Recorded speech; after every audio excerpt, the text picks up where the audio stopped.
राधा वल्लभ श्री हरिवंश, राधा वल्लभ श्री हरिवंश। वृंदावनेश्वरी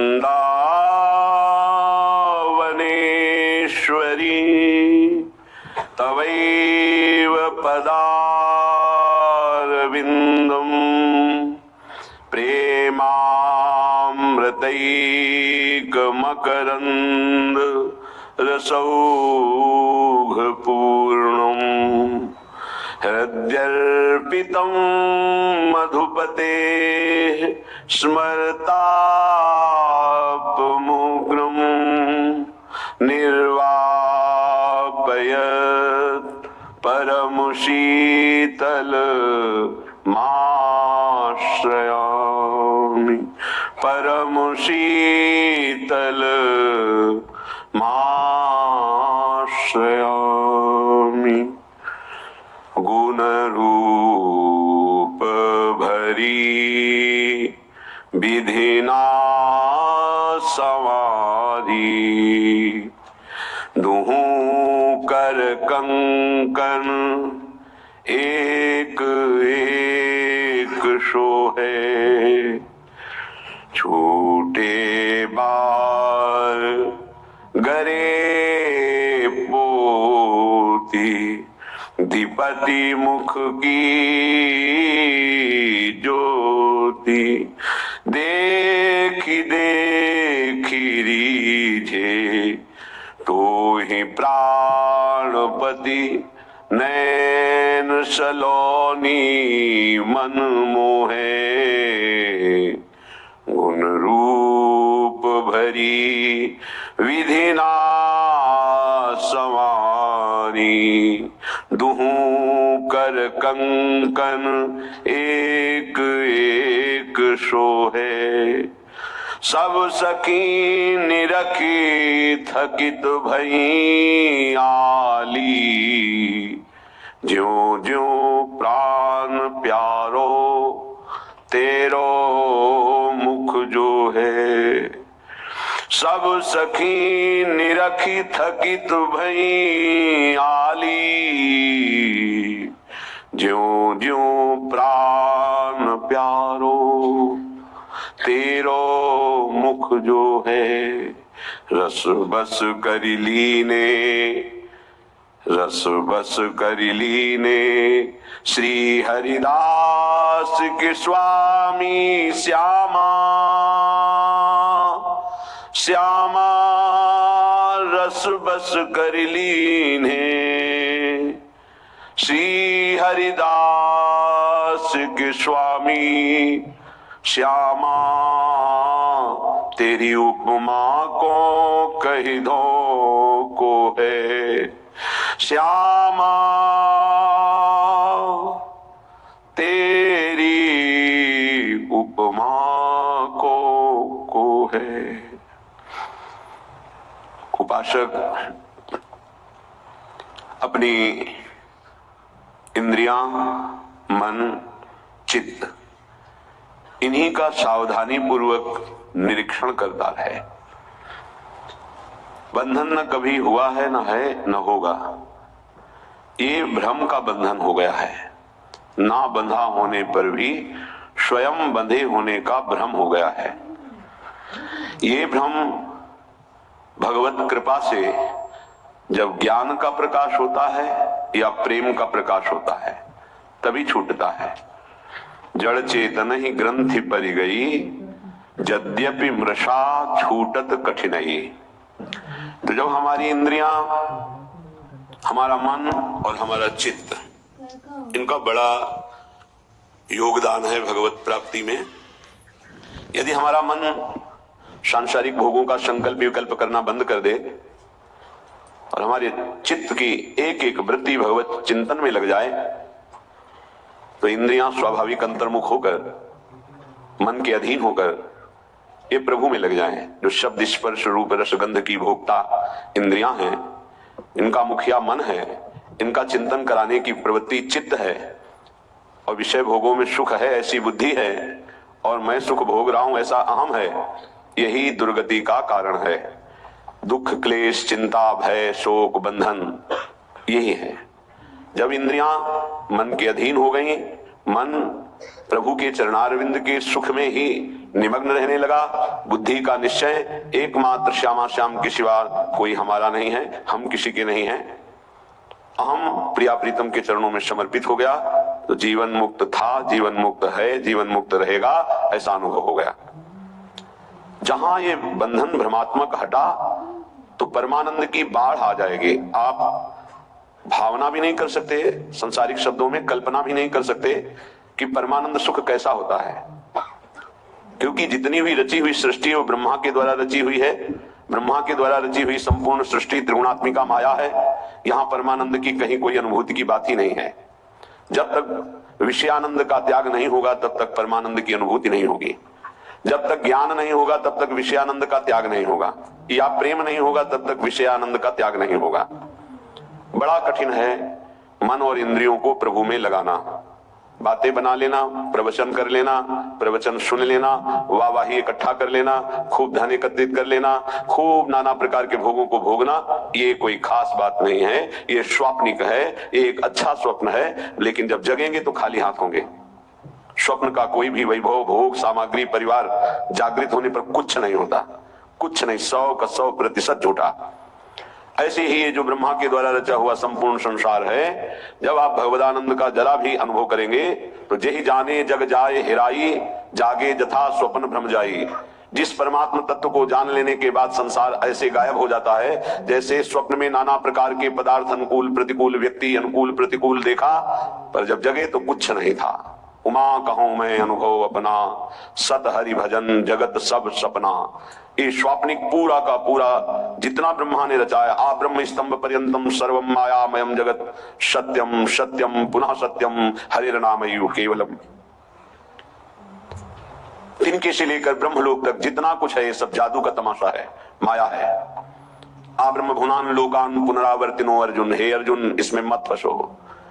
ये सब बार बार जन्म मरण का चक्र बढ़ाने वाले हैं, मिटाने वाले नहीं हैं। यहां से लेकर ब्रह्मलोक तक एकमात्र सच्चिदानंद में वृत्ति लगा दे, चाहे गृहस्थ हो या विरक्त हो, अपने अपने धर्म का पालन करते हुए वृत्ति को नाम में लगाना है, नाम में जीवन करना है। अब समस्या यह है कि हमारा मन और हमारी इंद्रियां तो भोगों में लगी हैं, कैसे परमात्मा तत्व में लगे? तो श्रीपाद प्रबोधानंद जी महाराज कह रहे हैं, वशी कर तुम सक्यो नहीं नहीं मना इंद्रिय गणो, गुणो भूनैन्येकोऽपि प्रविशति सदा दोष निचय। क्वायामः किं कुर्मो हरि हरि मयि सोऽप्य करुणः, स्वभाषं श्री वृंदावन वितरमानन्य गतिकम। क्या करूं, कहां जाऊं? क्वायामः कहां जाऊं? किम कुर्मो क्या करूं? हे हरि वसी कर तुम शक्यो नहीं नहीं मना गिंदी गुणो। ये बहुत चंचल है मन, ये बहुत गंदी है इंद्रियां, बार बार भोगों में फंसा रहे। हे मेरे हरि, हे हरि कहां जाऊं, क्या करूं, ये मेरे वश में नहीं हो रहे। सच्चाई की बात यही है। बातें बना लेना, ज्ञान की बातें उपदेश कर लेना बहुत सरल है, पढ़ लो सुना दो, लेकिन इनको अपने आचरण में उतार लो।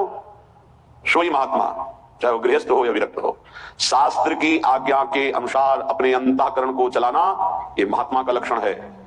मन और इंद्रियों को स्वतंत्र रूप से भोगों में छोड़ देना ये विषयी पुरुष का लक्षण है। प्रायः बहुत संभालने पर भी, बहुत वर्षों तक इनको संयम में रखने पर भी कभी अहंकार ना कर ले कि मैं संयमी हो गया, मैं जितेंद्रिय हो गया।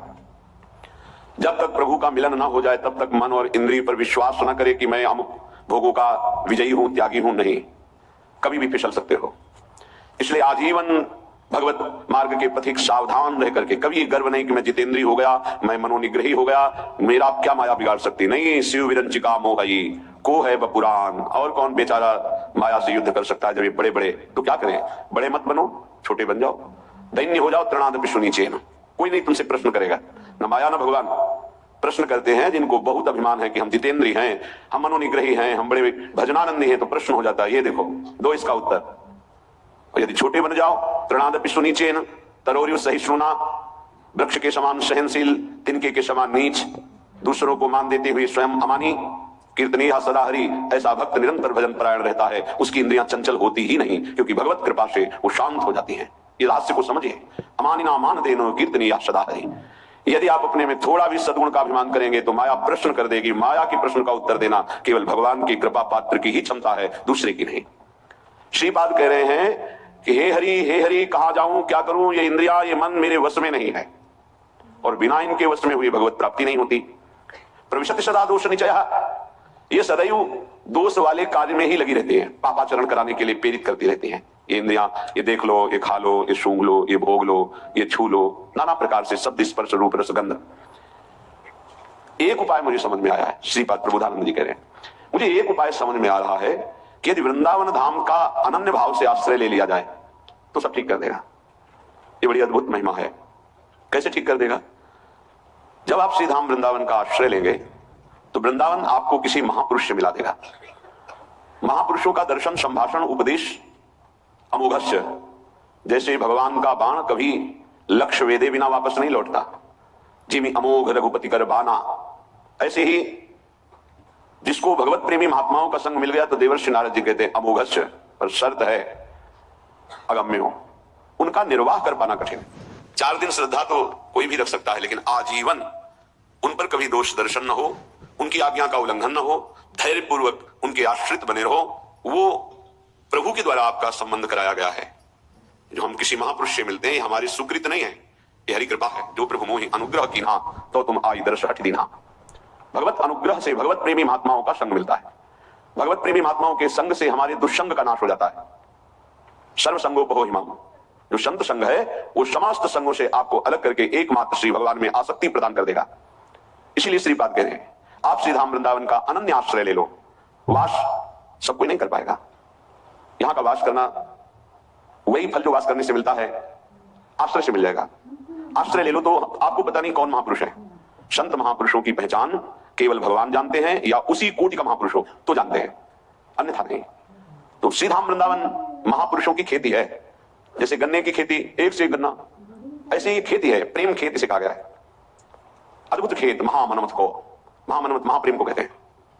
काम भी मन को मथता है, इसलिए उसे भी मनमत कहा गया है, और प्रेम भी मन को मत करके निर्विकार करके प्रियालाल में कर देता है, इसलिए इसको भी मनमत कहा गया है। प्रियालाल की लीला गायन में जहां मनमत शब्द आवे, काम शब्द आवे, तो उसका अर्थ सीधा प्रेम होता है।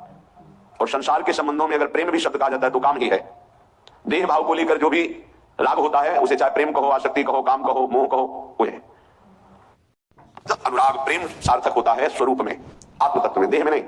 आत्माओं की परमात्मा जिसे परमात्मा कहते हैं, ईश्वरों की परम ईश्वर जिन्हें कहते हैं, वो हमारे प्रभु नित्य बिहारी श्री लालजू महाराज हैं। उपासक को जब साधु संग मिले तो समझ ले हमारे इस संसार चक्र का अंतिम जन्म है, इसीलिए भगवान ने कृपा करके हमें साधु समागम दिया है। अध्यात्म का प्रभाव तभी पड़ता है जब ना अर्थ लिया जाए और ना अर्थ दिया जाए। अर्थ लेने की भावना से अध्यात्म का उपदेश देने पर रंग नहीं चढ़ेगा, और अर्थ देकर के अध्यात्म सुनने से अर्थ की प्रधानता होने के कारण, रजोगुणी वृत्ति होने के कारण, दैन्यता ना होने के कारण वो उपदेश को ग्रहण नहीं कर पाएगा। जिसके हृदय में केवल भगवत प्राप्ति लक्ष्य है, केवल भगवदानंद लक्ष्य है, उसी लक्ष्य को रख करके चर्चा की जाए, और केवल भगवत कृपा है इसलिए मुझे साधु संग मिला, सुनने को मिला, ये भाव रखा जाए तो कथन और श्रवण से निश्चित भगवत प्राप्ति का मार्ग प्रकाशित हो जाएगा।